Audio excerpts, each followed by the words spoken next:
Sveiciens visiem! Sveiciens! Šodienas tēma – tu dari vai tu tēlo, ka tu dari? Šodien Apziņas Espresso studijā esmu es Edgars. Un es, Inga. Šī tēma patiesībā ir par to, kas ir praktiķis. Mēs ikdienā bieži sakam, es tur taisu prakses vai es praktizēju to un to. Šodien mēs nedaudz aprunāsimies par to, kas tad ir šis te praktiķis, kas ir prakses un pats svarīgākais, kas varbūt nemaz nav praktiķis un kā atšķirt praktiķi no nepraktiķa. Sākšu uzreiz ar dzīvu piemēru, kur praktiķis līdz kaulam. Ja mēs uzliekam uz skalas no 0 līdz 10, tad esam sastapis cilvēku, kas bija 100% praktiķis. Tas bija mūsu viens meistars, kurš atbrauca un salabot durvis.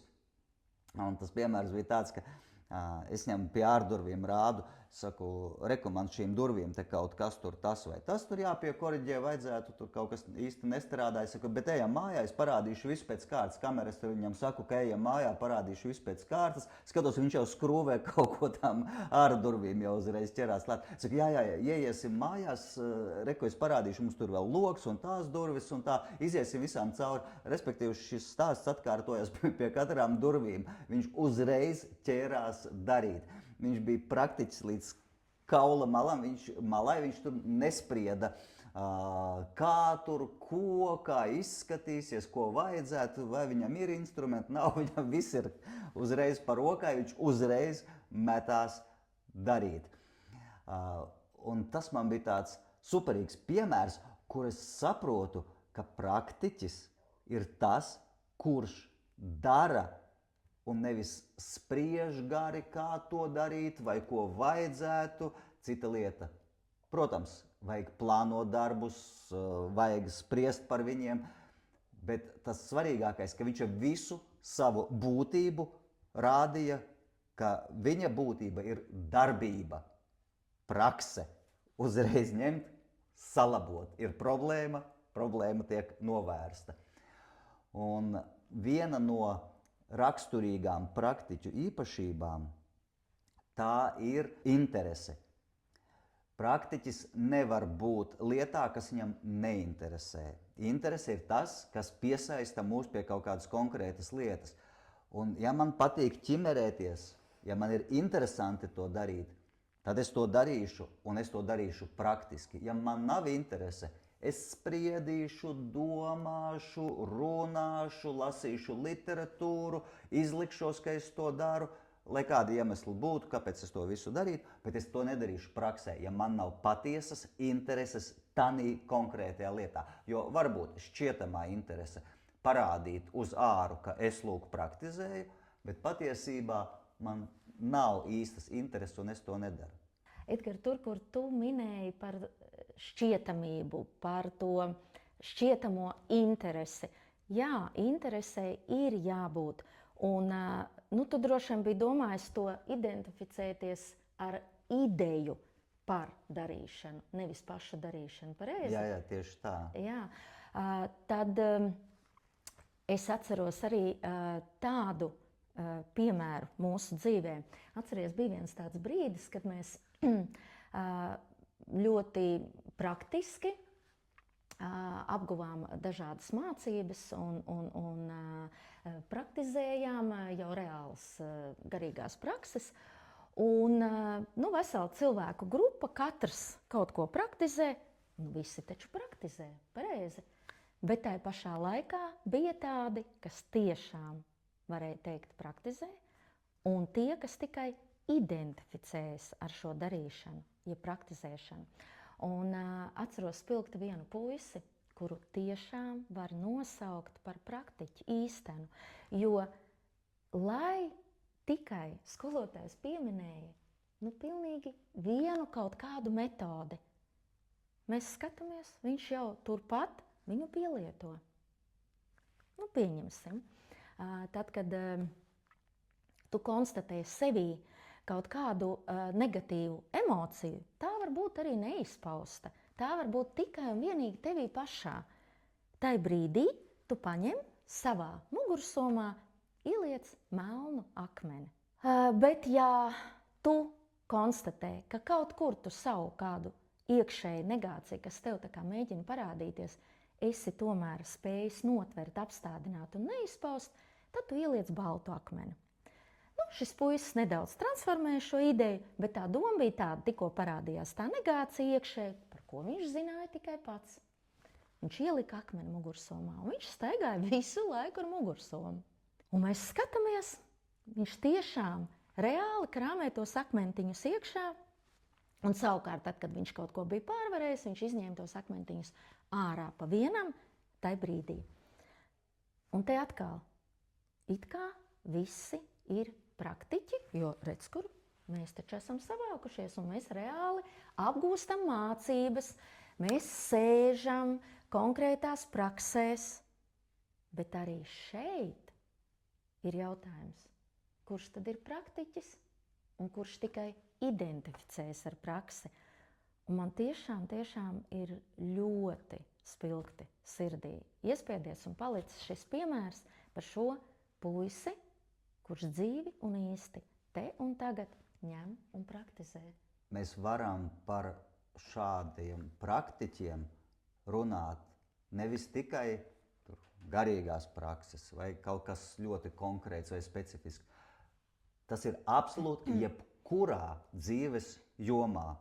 Vai mēs paskatāmies uz sportu, vai mēs paskatāmies uz attiecībām, vai mēs skatāmies uz tām pašām garīgajām praksēm, apzinātību dzīvē vai mākslu, jebkurā jomā es varu vai nu praktiski darboties, vai es varu spriest par to. Es varu studēt. Pieņemsim tādu piemēru. Es biju izdomājis, ka es nodarbošos ar skriešanu. Tas ir ļoti populāri, ļoti veselīgi. Es biju nolēmis katru rītu skriešu.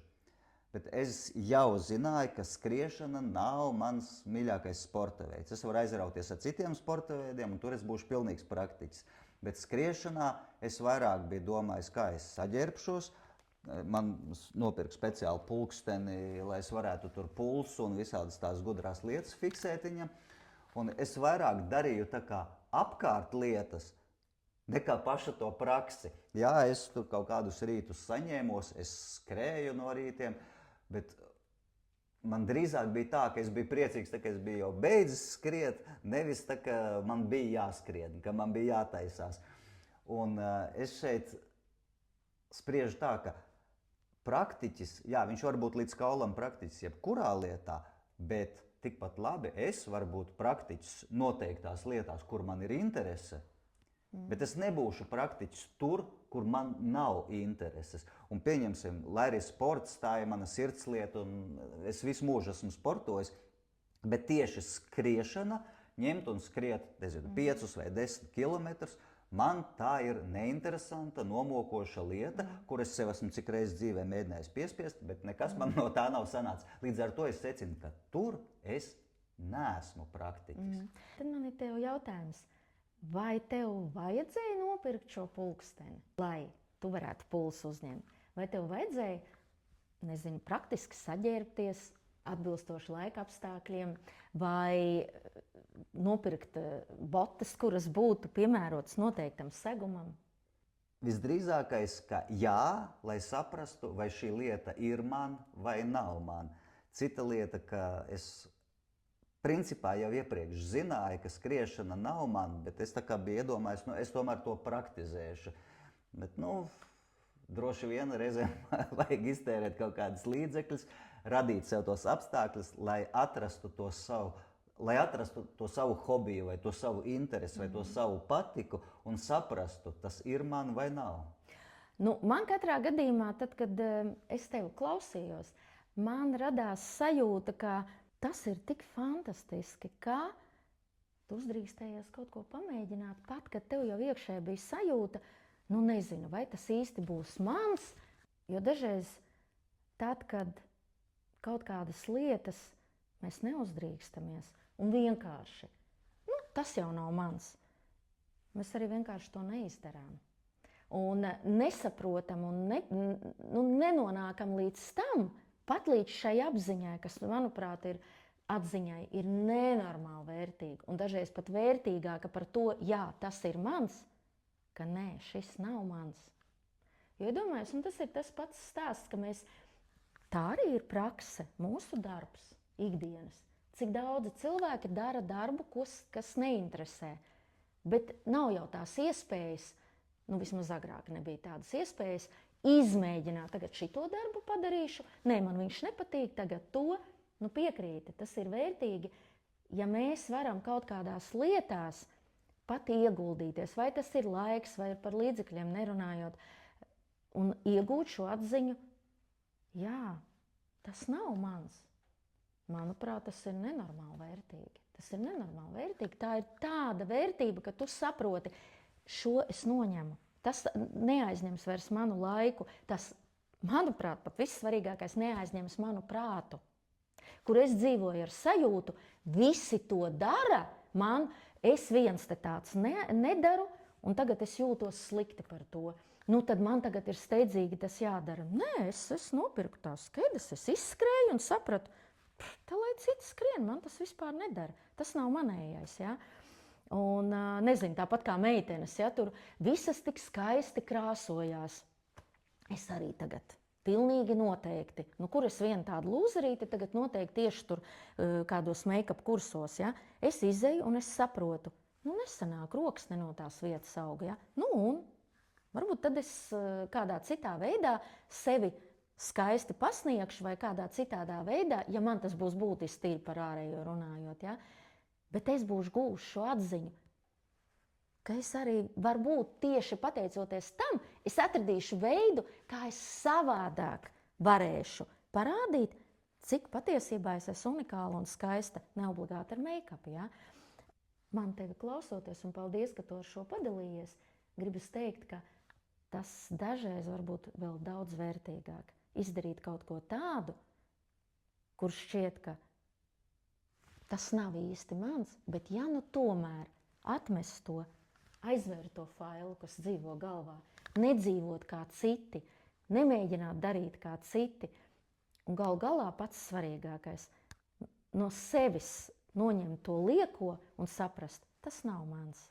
Bet man ir kaut kas, kas ir mans, kur es esmu īsts, kur es spēju to praktizēt. Un galu galā varbūt pienāks tāds brīdis, ka tu izvilksi tās savas botas, uzvilksi to savu apģērbu un sapratīs, jā, pamodīsies no rīta. Šodiena ir tā diena, kad es skriešu. Un es no visas sirds jūtu, ka tas ir mans. Un tu aizskāri ļoti, ļoti vērtīgu tēmu, jeb tēmas daļu. Tas ir par to, vai es to daru tāpēc, ka man to vajag, tāpēc, ka tā ir mana sirds lieta, vai tāpēc, ka to citi dara, vai citi uzskata, ka tas ir pareizi, vai ka tas tagad ir modes kliedziens. Jo kā ar jebkuriem modes kliedzieniem, viņš šodien ir, rīt viņš nav, un parīt mēs smejamies un sakam, ak, Dievs, kas par arhaizmu, atceries, kā tanīs gados, tur, nezinu, visi tur darīja to vai ģērbās šādi. Ja? Un šis ir īstenībā ļoti svarīgs, ļoti dziļš jautājums, kāpēc es bieži daru to, ko šķietami es nemaz negribu darīt. Kas man liek skriet pakaļ pūlim, nevis atrast savu lietu un darīt ar dziļāko interesi, ar baudu, ar prieku dzīvot, ar pilnu krūti darīt. Un te arī var tikai secināt, ka dažreiz šī mūsu tēma, tu dari vai tēlo, ka dari, ka dažreiz tā ārējais spiediens cilvēkam liek pieņemt, neviens jau neliek, bet iekšēji, pieņemt to lēmumu, kāpēc viņš tēlo, ka viņš to dara. Pēc būtības, ja? Ārēji jau viņš dara, viņš skrien, bet tas nav viņa. Jā, tā meitene mēģina sev tur savilkt tās līnijas, kuras viņai nepavisam, varbūt pat nepiestāv un nav viņas sejas formai vajadzīgas, ko es minēju par vizāžu, ja? Un viņa mokās, bet viņa to dara un viņš skrien. Kāpēc? Tāpēc, ka ir šis ārējais spiediens, jo tā vajag.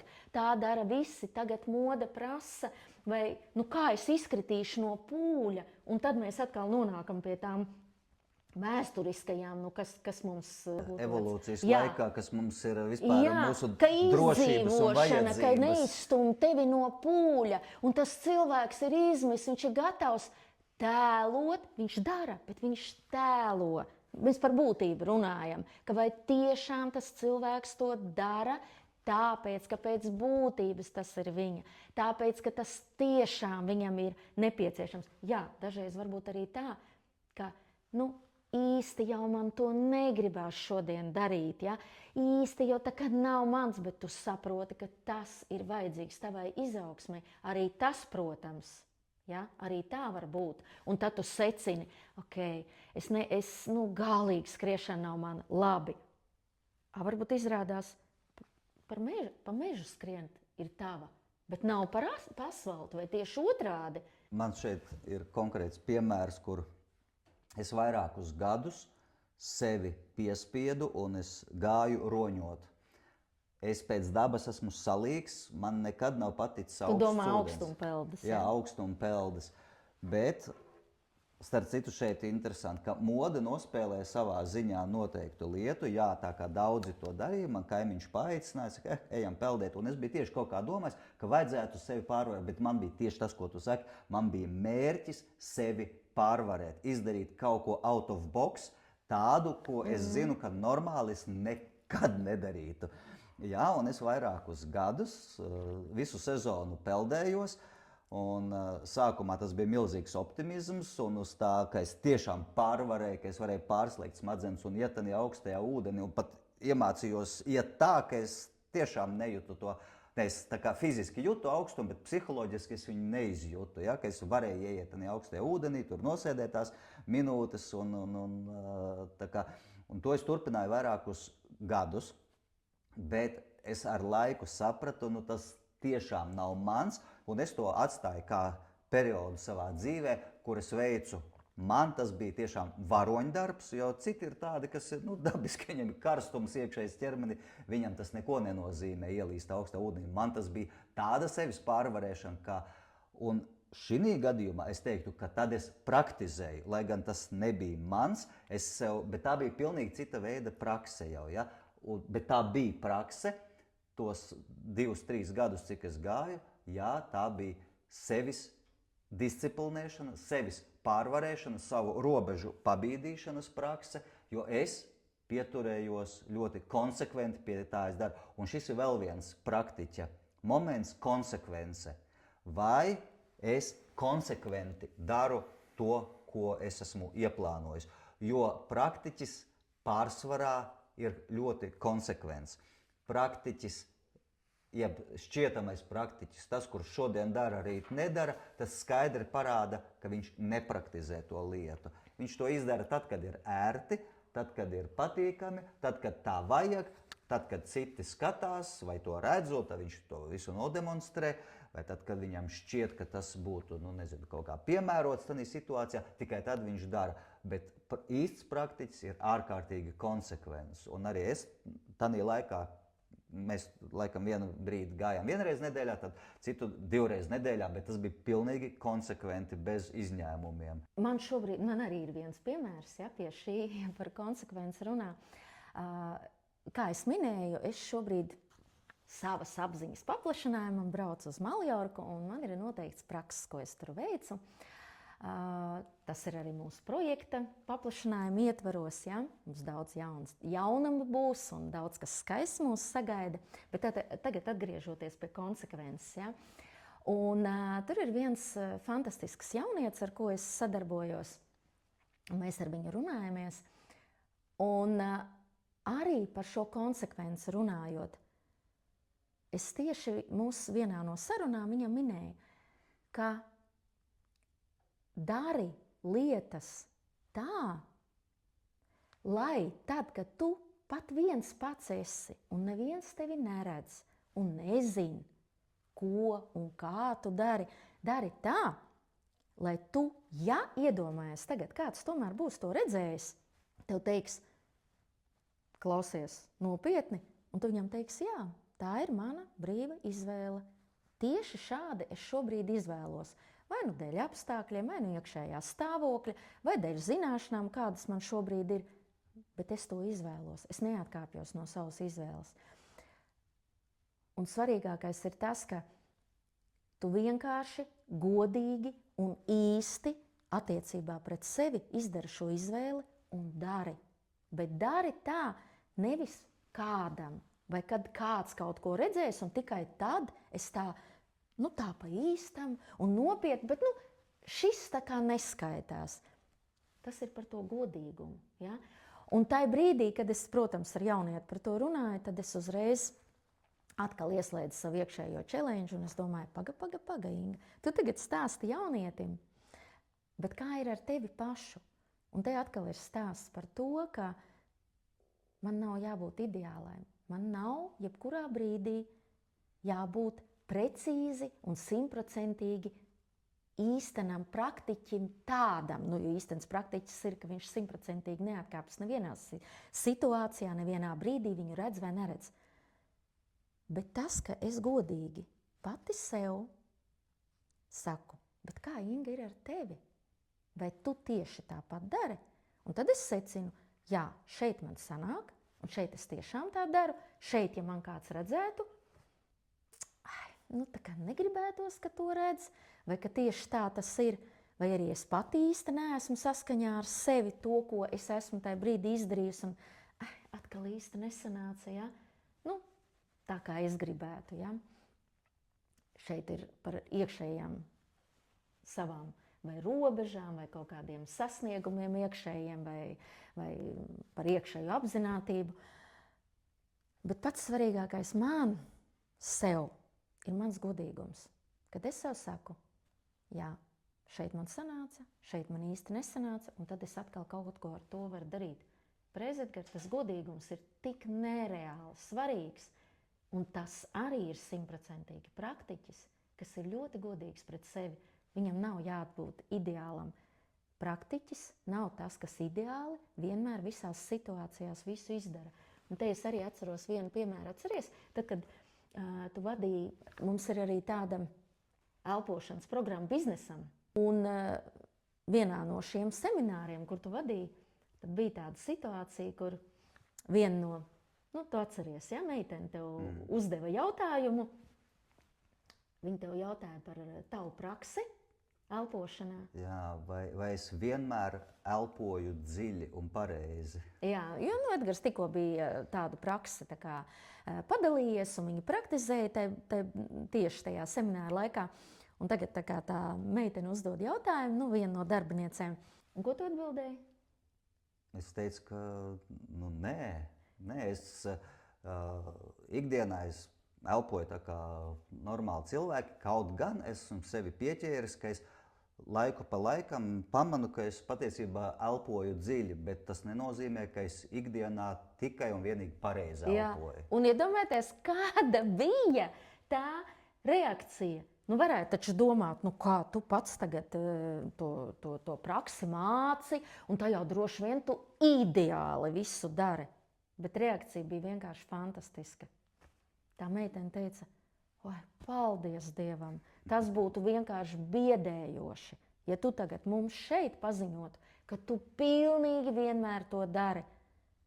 Jo tāpēc, ka patiesībā, ja mēs būtu visā, ko mēs kaut kur padalāmies savās zināšanās, savās praksēs un darām, mēs jau esam ideāli tajā savā dzīvajā nepilnībā.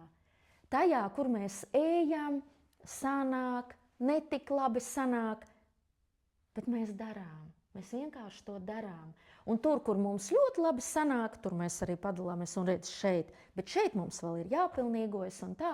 Un tieši tas bija arī tas apstiprinājums, ka patiesībā praktiķis tas jau nav vienādības zīme, ideāls. Praktiķis ir dzīvs un īsts, bet viņš dara. Viņš ir nereāli līdz kaulam godīgs pret sevi. Godīgums tā ir absolūta mēraukla praktiķim. Praktiķis nevar būt negodīgs. Tikko parādās viltus, negodīgums, tā var teikt, ka jau praksa sāk peldēt. Starp citu, viena super joma, kura 100% parāda. Tik atkailināti parāda, vai tu esi praktiķis vai ne, vai es esmu praktiķis vai ne, tas ir attiecības. Jo attiecībās tur nekāda teorija nedarbojas, tur darbojas tikai prakse. Ja vēl kaut kur sadzīvē mēs varam tur tā kā šķietamību radīt, tas savstarpējās attiecībās, cita lieta, kā tas uz āru izskatās, bet iekšēji savstarpējās attiecībās, vai vēl vairāk ņemot ģimenē, kur vēl ir bērni, tu bērnam vari teorētiski stāstīt, cik tu gribi, ka tā ir pareizi vai šitā ir nepareizi. Jā, viņam vajag skaidrot. Bet bērnam ir jāredz, viņam ir jājūt, viņam ir jādzīvo tādā atmosfērā, kurā notiek šādas lietas, un tad viņam paskaidro, kāpēc ir šādas lietas. Bērns jau jūt ar visu savu ķermeni, viņš vēl to saikni ar sevi nav pazaudējis. Jo ķermenis jau mūsu nemelo pilnīgi nekādu, un tāpēc tas bērns pat zīdainis, Edgar, pat zīdainis, kurš taču ne viņš vēl valodu zina, ne viņš tur pat galvu varbūt negroz, ja? Viņš tikai jūt. Mamma pieiet satraukta pie viņa gultiņas, lai vai kuru viņš tur gulētu, ja? Vai gultiņa šūpulīts vai kas, un tas zīdainis sāk raudāt, ja mamma ir satraukta. Mamma taču neteica, man te bija tādas un tādas problēmas, vispār mazulīt, tu tagad mierīgi, viss ir kārtībā, ja? Zīdainis jūt, vai arī mamma, ja satraukta, kad baro ar krūti, ja? Tad arī saka, tu satrauktu pienu bērnam iedosi. Tā tad ķermeniski jūt, ja? Un ģimenes attiecībās tu nevari spēlēt teātri. Ir kas spēlē, bet tas jau neatrisina lietas, jo visu parāda praktiskā situācija. Un kāpēc attiecības ir tik efektīvs rīks, kā pārbaudīt, vai mēs tajās praktizējam vai nē? Tāpēc, ka attiecībās mums ir nomestas visas maskas, ko mēs ārēji lietojam, bet savstarpējās attiecībās mēs esam tā vienkārši atkailināti viens otru priekšā. Absolūti. Ja? Es par emocionālo pusi, protams, runāju.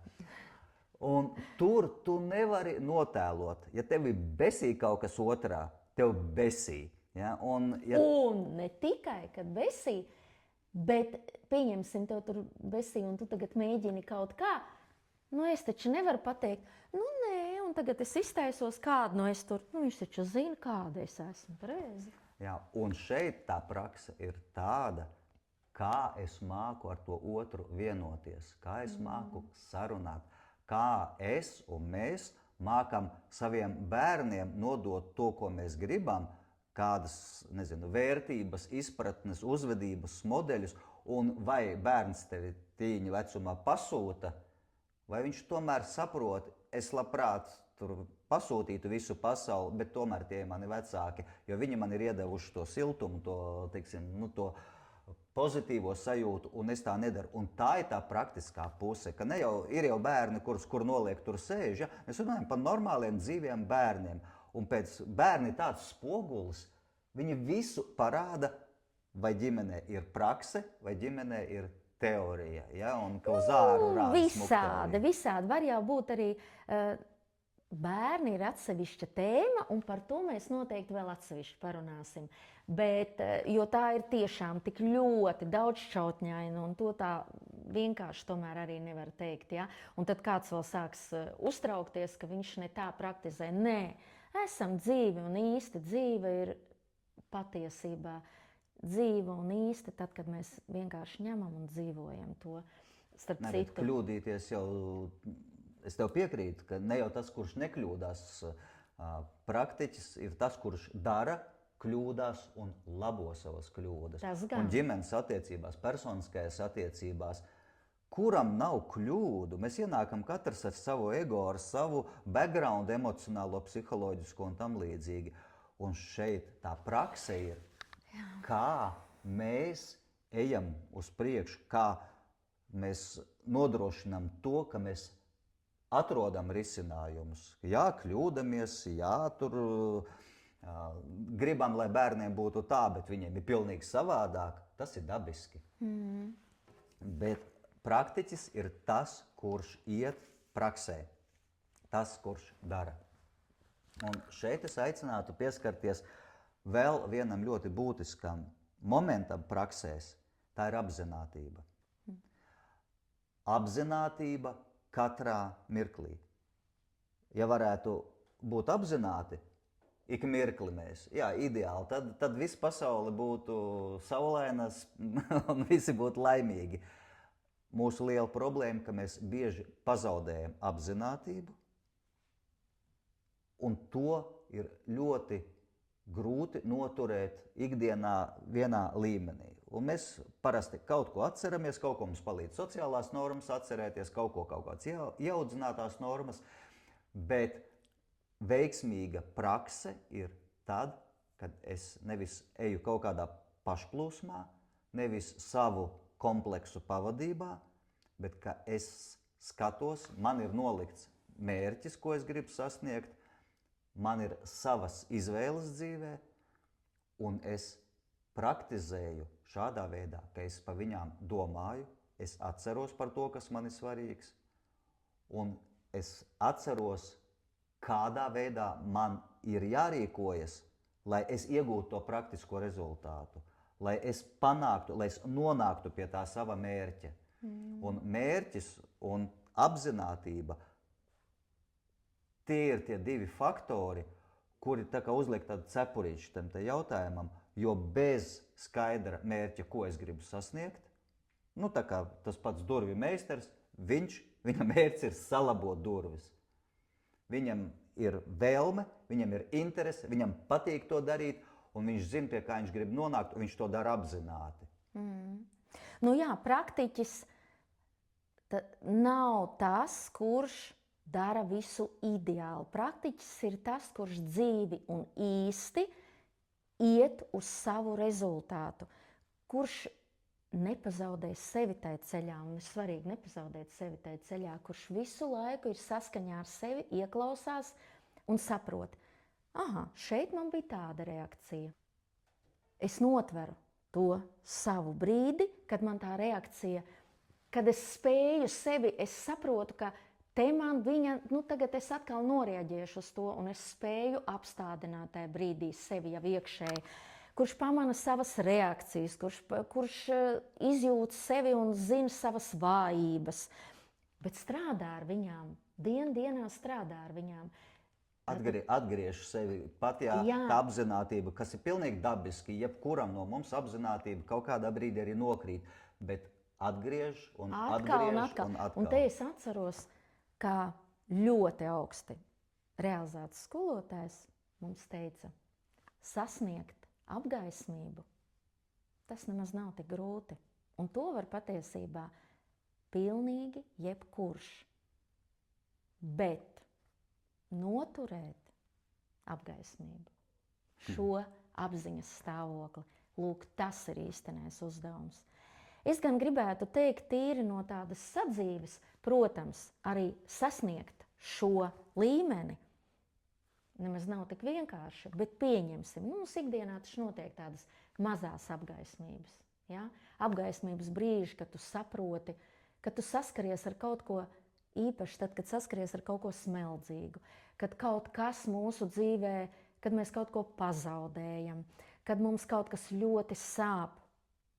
Tāpēc bieži ir tas teiciens, ka ciešanas mūs ved pie kaut kādām realizācijām. Tas ir tieši tas, kad mēs tiekam tā kā izsisti no tā komforta, no tās ikdienas kaut kāda parastā stāvokļa, un pēkšņi ienākam tādā apziņas stāvoklī, kur mēs sajūtam to skaudro īstenību, kur mēs esam un kur mēs negribam būt, un tad mēs sākam kustēties citā virzienā. Ja? Tādi apgaismības brīži, šie mazie uzplaiksnījumi, viņi var būt pat ļoti bieži un ļoti daudz, bet tā īstenā apgaismība, kuru mēs tad arī noturam, ir tas, kad mēs tiešām atkal un atkal konsekventi atgriežamies pie šī un nebaidamies uzkrāt tos brīžus, ka tad, kad ir tas mazais brīdis, sev teikt, malacis, tev sanāca, ir ok. Jā, tu nokļūdies, jā, tev ikdienā netik labi sanāk, Bet re, kur tev sanāca, un tu vari. Un tad atkal tie mazie brīsniņi ņem tev atkal dot tādu, un viens, otrs. Tas, kā mēs pirms podkāsta arī runājāmies, mūsu operātori, tad es tieši tā arī teicu, ka es neatcerēšos precīzi, bet Imants Ziedonis kādreiz arī ir teicis, ka nav jau vienas tādas lielas laimes, ir tikai mazas laimītes. Un no šiem maziem laimes brīžiem tad arī visa tā mūsu lielā laime sastāv. Tieši tas pats ir par apgaismību. Nav jau vienas tādas lielās apgaismības. Tā apgaismība patiesībā ir šie mazie apgaismības brīži, kuri beigās veido šo vienu lielo, un tā arī ir tā mūsu apgaismība. Un jebkuru lietu dzīvē mēs varam sasniegt tieši praktizējot, tātad kopsavilkot, atrodam savus mērķus, noliekam tās lietas, ko mēs gribam dzīvē izdarīt, atrodam tas, kur mums ir patiesa interese, esam konsekventi un pats galvenais, esam maksimāli godīgi. Un tad jau darbība nekur nepaliks, rezultāti neizpaliks, un mēs sasniegsim ļoti, ļoti daudz savā dzīvē. Un ja tomēr ir kaut kas, ko tev šķiet, tas īsti nav mans, bet tu gribi to pamēģināt, es tev teikšu, dari, mēģini, ej pāri tām robežām. Un ja tas tomēr nav tavs, vienkārši atmet. Nenosodi sevi un nesaki, nu tas jau nebija mans, es te iztērēju resursus vai laiku. Tas ir brīnišķīgi, tas ir vēl viens piedzīvojums tavā dzīvē, tā ir vēl viena atklāsme. Tas nebija mans, bet es to pamēģināju. Un tā ir īstena prakse. Okay. Šodien arī ar to varam noslēgt. Paldies par uzmanību. Līdz nākamajai reizītei. Atā! Čau!